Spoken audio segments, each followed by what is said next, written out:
दोस्तों इजराइल में धमाके इतने खतरनाक हो रहे हैं कि छोटे छोटे बच्चे उन धमाकों की तेज गर्जना की वजह से दम तोड़ रहे हैं। और आपको बता दें कि एक नहीं, दो नहीं, तीन नहीं, बल्कि अनगिनत हमले इस समय हिजबुल्लाह इजराइल के ऊपर कर रहा है। आईडीएफ यानी इजराइल डिफेंस फोर्स गाजा की जमीन पर हमास को घेरने की कोशिश कर रही है, लेकिन शायद आईडीएफ को पता नहीं था कि ये गलती उसे कितनी भारी पड़ने वाली है। इसलिए पहले तो हमास इजराइल पर दिन में 1 या 2 हमले ही करता था, लेकिन अब हमास दिन में कम से कम 7 से 8 हवाई हमले इजराइल पर डेली कर रहा है। और आपको बता दें कि बीते सोमवार को 1 नहीं, 2 नहीं, करीब 34 धमाके हमास ने इजराइल पर किए हैं। दोस्तों इजराइल पर हुए हमलों से इजराइल बुरी तरह से दहल गया है। इजराइल में इन धमाकों से इजराइल के सैनिकों में एक अजीब सी हलचल देखने को मिल रही है। हमास के द्वारा किए गए इन हमलों में ईरान के एक स्पेशल रॉकेट का इस्तेमाल किया गया है। इस हमले के बाद इजराइल बौखला गया है और इजरायली सैनिकों में हलचल मच गई है कि अब अगला कदम क्या होना चाहिए। ये हमला जिस जगह पर हुआ है वहां पर इजरायली सैनिकों का राशन पानी रखा हुआ था, जिसकी वजह से अब उस जगह इजरायली सैनिकों के पास खाने को कुछ नहीं बचा है। आपको बता दें कि इस हमले में सैनिकों का कोई नुकसान नहीं हुआ है, लेकिन इजरायली सेना के खानपान और हथियारों पर काफी बुरा असर पड़ा है। इन धमाकों में हिजबुल्लाह का सबसे बड़ा हाथ था। पूरे इजराइल में हिजबुल्लाह के नाम का खौफ फैलता जा रहा है। इस इलाके में इस कदर तबाही हुई है कि कोई भी मीडिया यहाँ से खबर कवर करने को राजी नहीं है और ना ही कोई सैनिक इस लोकेशन पर रिपोर्ट करने को राजी है। अभी तक नेतन्याहू ने भी इस मामले में मुंह नहीं खोला है। एक मीटिंग से निकलते हुए नेतन्याहू के गार्ड्स ने मीडिया को नेतन्याहू से कोई भी प्रश्न नहीं पूछने दिया। नेतन्याहू को भी समझ नहीं आ रहा है कि वो कैसे ताकतवर संगठन हिजबुल्लाह से दो हाथ करें। हिजबुल्लाह दिन प्रतिदिन और खतरनाक होता जा रहा है। हिजबुल्लाह का इससे पहले इतना खौफ इजराइल में कभी नहीं हुआ था। हाल ही में कुछ खुफिया एजेंसीज ने एक रिपोर्ट जारी की है, जिसमें उन्होंने बताया है कि हिजबुल्लाह संगठन के कुछ लोग ईरानी लोगों के साथ बैठक में नजर आए थे। ये बैठक ईरान में हुई थी और ये बैठक करीब 9 घंटे चली थी। अभी तक इस बैठक में बात क्या हुई है इस बात की खबर किसी को नहीं है, लेकिन इस बैठक के बाद से नेतन्याहू काफी सदमे में लग रहे हैं।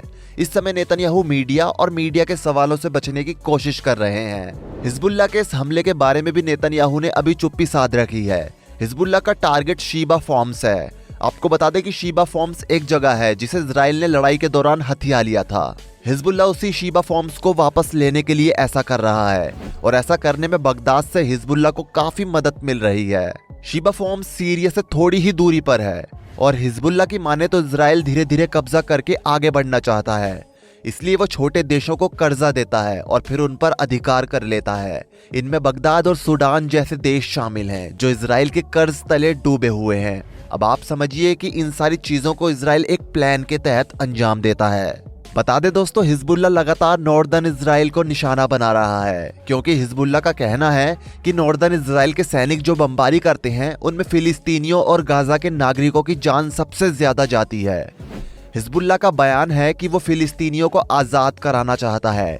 इजराइल और इजरायली सैनिक फिलिस्तीनियों पर जुर्म और अत्याचार कर रहे हैं, जिसके चलते करीब 1 लाख इजरायली सैनिक इधर उधर टेंट लगाकर अपना जीवन व्यतीत कर रहे हैं।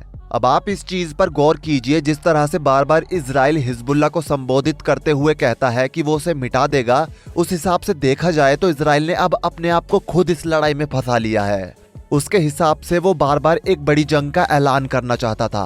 बार बार इजराइल अपनी स्टेटमेंट में एक वॉर डिक्लेयर करना चाहता था, और अब जब एक बड़ी वॉर के सारे सिनेरियो बन गए हैं तो इजराइल अपने कदम पीछे ले रहा है और इजराइल के प्रधानमंत्री नेतन्याहू मीडिया के सामने चुप्पी साधे बैठे हुए हैं। दोस्तों आपको बता दें कि एक बड़ी लड़ाई में जीत के लिए अच्छे हथियार, एक परफेक्ट स्ट्रेटेजी और एक परफेक्ट प्लान जरूरी होता है, तभी कोई भी देश किसी लड़ाई को जीत सकता है।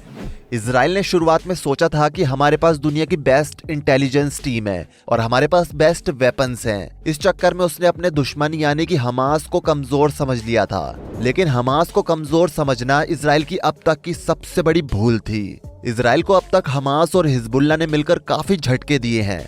आपको बता दें कि ग्राउंड रिपोर्ट के मुताबिक लोगों का कहना है हमास के लड़ाके इजराइल के सैनिकों से कई गुना ज्यादा ट्रेंड और हर हथियार पर बेहतर कमांड रखने वाले हैं। यही कारण है कि इजराइल अब इस युद्ध में पिछड़ता दिखाई दे रहा है। हिजबुल्लाह की बात करें तो आज की तारीख में हिजबुल्लाह ने इजराइल की इतनी बुरी हालत करके रख दी है कि इजराइल खुद इस चीज का डिसीजन नहीं ले पा रहा है कि आखिर वो क्या करे। यही कारण है कि अब इजराइल सबसे मुंह बचाता घूम रहा है। पहले इस लड़ाई में इजराइल ने अपने बेहतरीन सैनिकों को खो दिया ऊपर से उसका इतना लॉस हुआ कि अब इजराइल की इकोनॉमी जो एक समय आसमान छूती थी वो अब जमीन पर आ गई है। हिजबुल्लाह ने अब तक इजराइल का कितना नुकसान किया है, अगर आप ये जानना चाहते हैं तो इस बात को जरा गौर से सुनिए और समझने की कोशिश कीजिए। असल में इजराइल के एक मीडिया चैनल 7 वेबसाइट ने एक रिपोर्ट छापी और एक रिपोर्ट में साफ साफ बताया कि नॉर्दर्न इजराइल में किर्यात शिमोना नाम का शहर आता है, उसकी बुरी हालत हो चुकी है। असल में इन 17 हफ्तों की जो जंग चली है उसमें इजराइल के सभी बड़े शहरों के बिजनेस डूब गए हैं। लगभग 75% बड़े बिजनेस इस तरह बर्बाद हो चुके हैं कि अब उन्हें पहले जैसा बनने के लिए कई साल लग जाएंगे।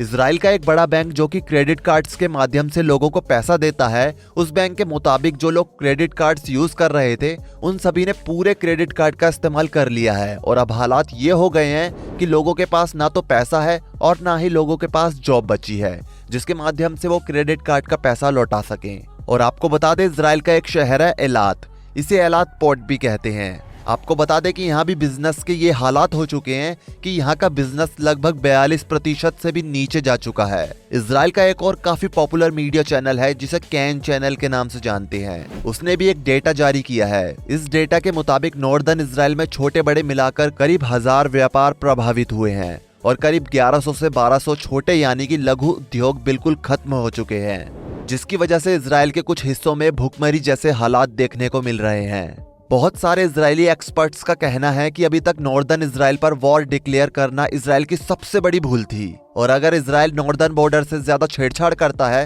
तो हो सकता है कि इजराइल पर एक बड़ा संकट आ जाए, क्योंकि इजराइल का पूंजीवादी वर्ग जो कि पॉश इलाकों में रहता है, जो कि अभी भी सुरक्षित है, उनके ऊपर भी संकट मंडरा सकता है और अगर इन्हें कुछ होता है तो जो भी इजराइल में फंडिंग हो रही है गरीबों के लिए वो रुक जाएगी।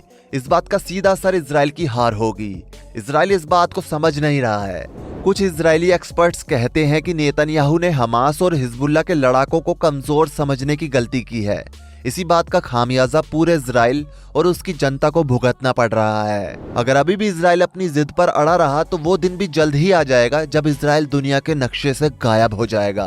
अभी तक जो भी हमने आपको बताया है ये नॉर्दर्न इजराइल की बात थी, लेकिन अगर ओवरऑल पूरे इजराइल की इकोनॉमी की बात की जाए तो जो खबर निकल कर आ रही है वो चौंका देने वाली नहीं बल्कि हिला देने वाली है। आपको बता दें कि जिस तरह से इजराइल टेक इंडस्ट्री में ऊपर की तरफ बढ़ रहा था उस हिसाब से इजराइल को एक बहुत बड़ी चोट लगी है।